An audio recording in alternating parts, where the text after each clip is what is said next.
see you. You look amazing. Hey girl. I have something so exciting to tell you. I can't wait.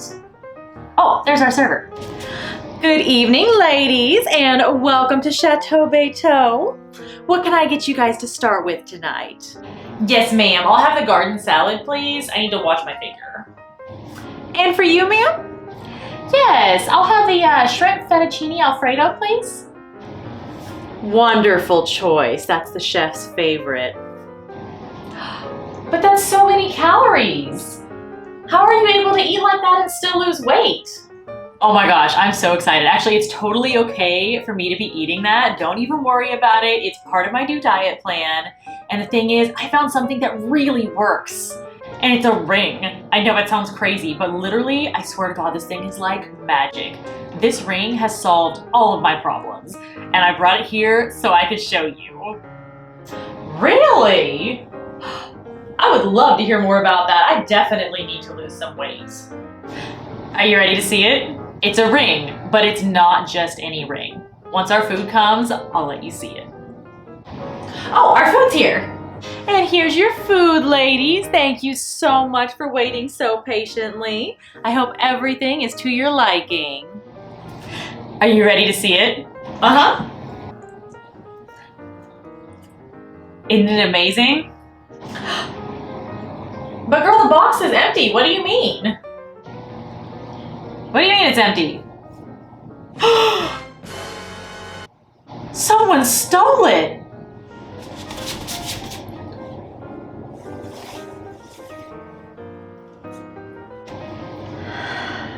My precious.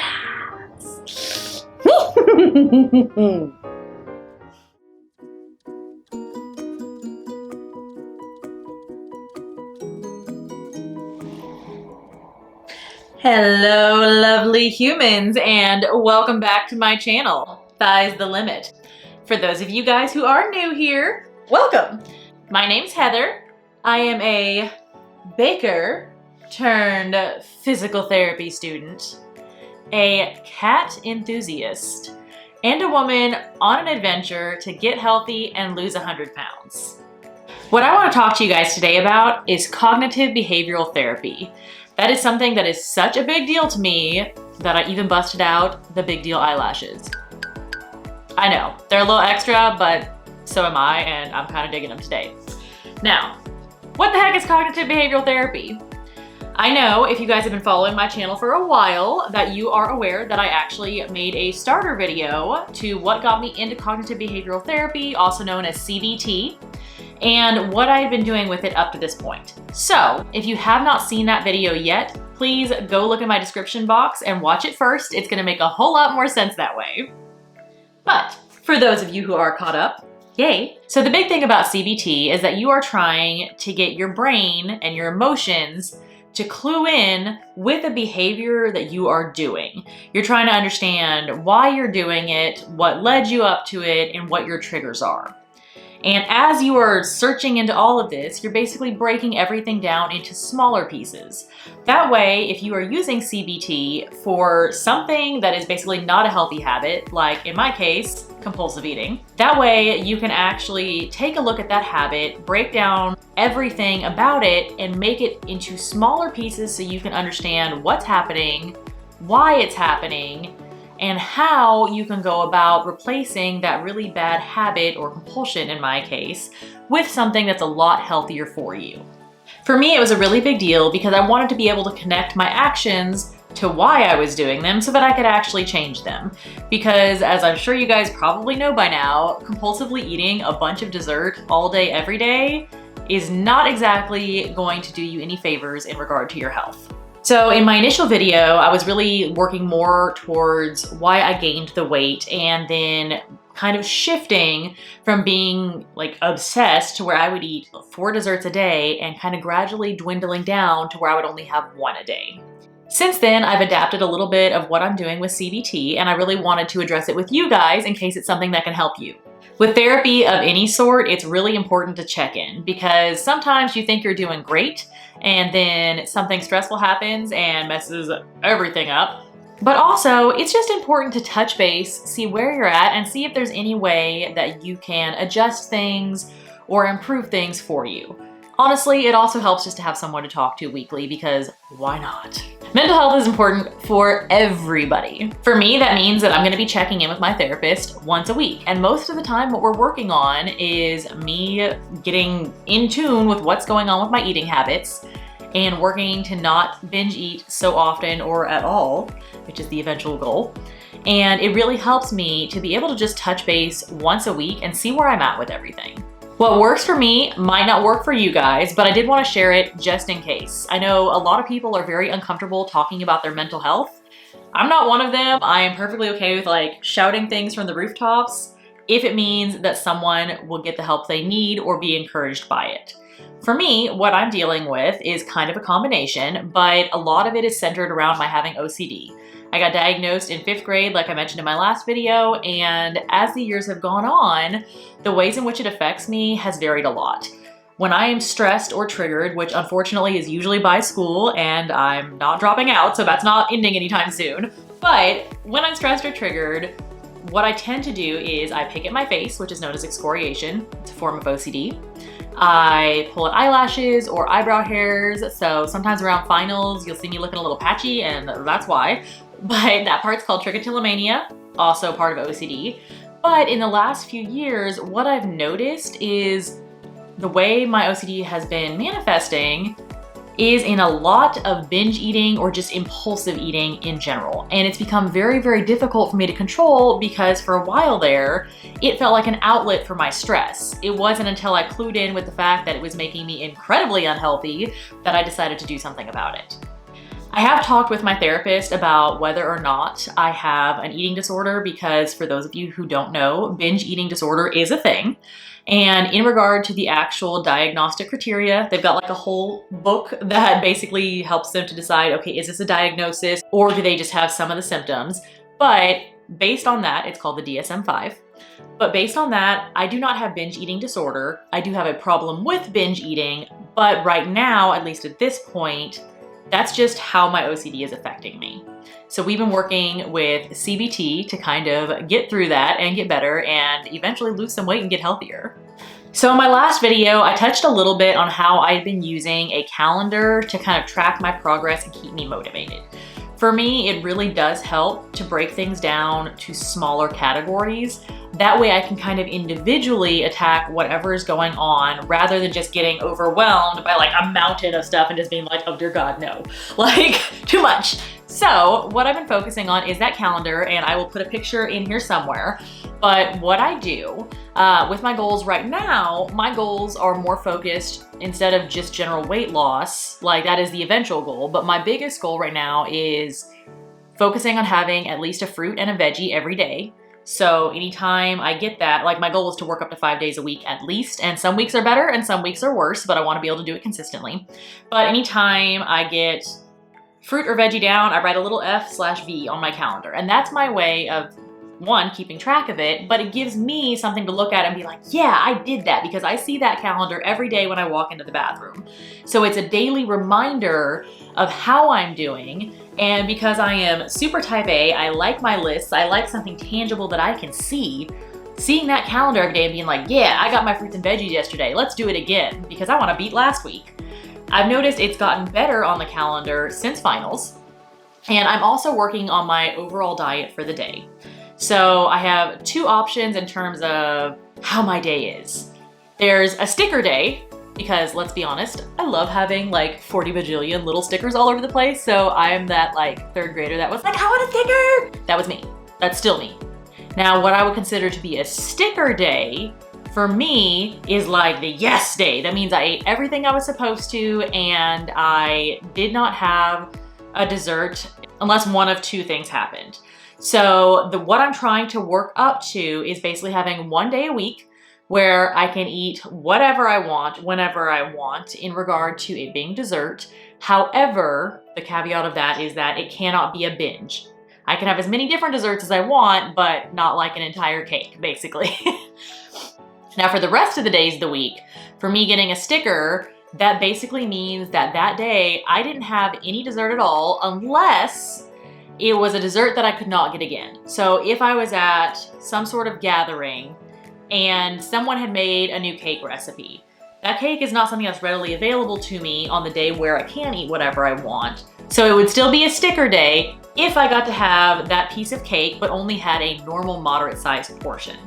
So there's very, very fine line between the sticker days and a smiley face day, which is not quite the full goal, but it's basically like I ate the meals I was supposed to. I didn't go out to eat for something I didn't need, but most likely I had more dessert than I should have. I consider a day to be worthy of that little smiley face if, when I have that dessert, I actually have a moderate sized portion and do not binge or go bananas. That might not be as particular as y'all need to go. For me though, it's working. Now is the big part, because I know I mentioned some about that calendar last time. So y'all saw my little skit in the intro about a ring. There is something going on with the ring, I promise. So, let me get cozy. Basically, this thing on my finger right here, actually it's this one and this one. I don't know how to do affiliate links, so they might not be down there, but honestly, even if they're not affiliate links, because I don't know how to do those yet, I will just put the freaking link to Amazon so y'all can see it if you want to get them. But there is, and I'm gonna actually attach a different video so you can see better without me going like in the camera. But what I did is as part of my cognitive behavioral therapy, one of the biggest components, or there's many, but one of the biggest components that's worked for me is self-talk. And I'm trying to combine that with the ring. So what I did is, it was my therapist's idea and I think it's a great one. I got a couple of different types of anxiety spinner rings from Amazon. There's one that had the little balls that move back and forth, and there's one where the whole thing is a spinner. And the reason I'm doing this is because when I have an impulse to go shove some food in my face, which 99.9% of the time is something sugary, but when I have that impulse, if I do not cave and go take care of it, this is where the OCD is kicking my butt, I get severe anxiety to the point where I'll fixate on whatever it is. Like if I know that there's cookies in the other room, even if I have an entire paper to write, in the back of my head, all I can think is cookie, cookie, cookie, cookie, cookie. Like I'm freaking Cookie Monster over here struggling, trying to like hoard them in my trash can or whatever it is he did. I don't really know. But I get so anxious to the point where like I can't get through that paper if my life depended on it. And it's giving me all sorts of anxiety. And so sometimes I don't really even want the cookie, but that anxiety and that compulsion is there where I feel like I need to have it. And because that anxiety is also there, a lot of times I will just go get the stinking cookie or 2 or 3 just to get the anxiety to chill out so I can focus on anything else. The problem is when you have OCD and that's how it's manifesting, but you're also a sugar addict, that slowly will start to take over your entire life to where all you are thinking about 24/7 is when you're gonna get your next fix of sugar. And it's exhausting. I will in the future be making a video about what it's like to be a sugar addict who's trying to deal with it, but I'll go into that at a later date. What I wanted to do for what I'm working on now is the anxiety rings. So part of the problem was, yes, I have those impulses and compulsions where I just want to, go bananas and eat it right away, whatever it is. And it gives me anxiety if I don't. But the other problem was that sometimes I couldn't even recognize that I was having that impulse or that need to shove whatever it was in my face. Sometimes it was like I already ate whatever it was at like the speed of light before even being able to take a step back and say, do I want this? Do I not want this? Does this actually look good?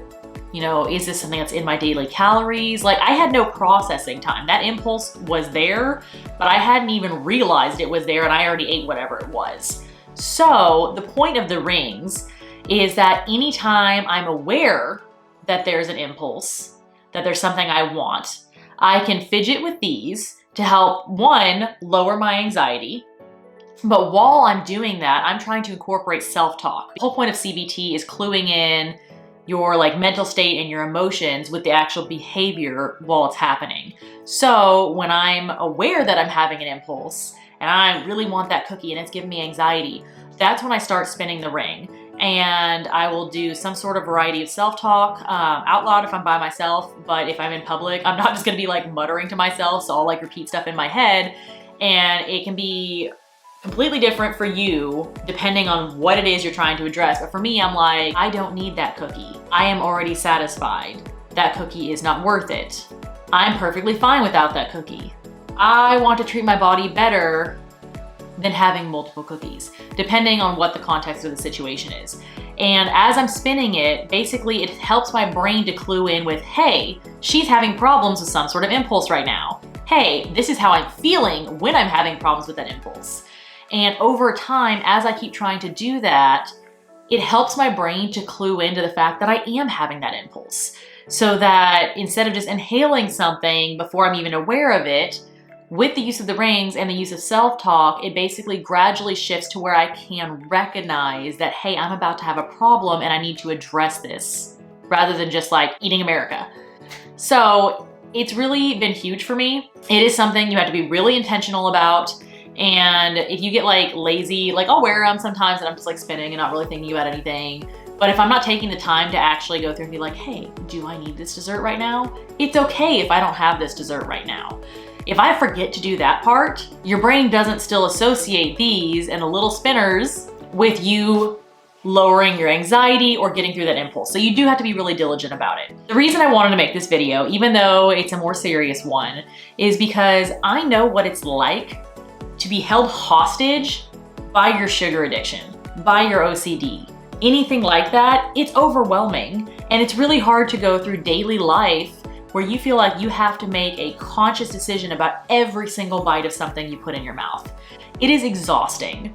So when I find tools that work for me, that are helping, I wanna make sure I can share them with you guys, because yeah, they might not work perfectly for you, but if there's someone out there that it can help, heck yes, I wanna tell you about it. It's not an overnight process. Weight loss never is. The calories in, calories out thing, that's easy in the sense of, yes, that makes sense logically for how to lose weight.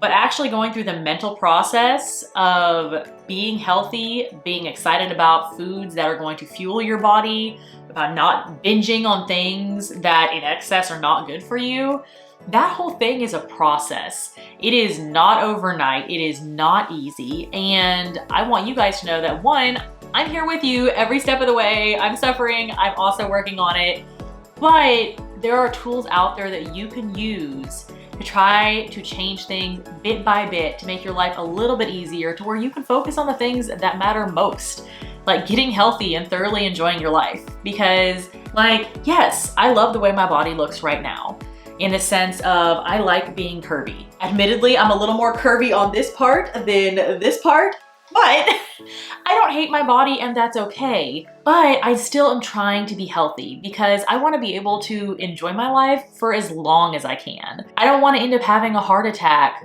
by 40 because I basically tried to eat my way through every single pastry in America. There's more to life than food, and sometimes it does not feel like it, which is why I'm still in therapy every week. But we're all working on our issues bit by bit, whatever they may be. And I just want to encourage you guys to maybe try some of these things, see if they work for you, and also to reach out to a therapist if you haven't already. So, I know this video was a little more serious in spite of the ridiculously audacious, I don't know if audacious is even a word, but in spite of the ridiculously bold eyelashes, but I'm kind of having fun with them. If you guys liked this video, please make sure to give it a thumbs up and hit that subscribe button down below. I would love to be able to share my journey with more people, and you guys being involved and being subscribed helps me to be able to do that. So, I am gonna go and have a healthy lunch, not chock full of every dessert known to mankind. And I will see you lovely humans next Friday. Bye-bye. I know there weren't any cats in this video. I'm sorry. They're all taking a nap, and apparently we're not feeling social. But the more you stay tuned to my other videos, the more kitty cats you will see.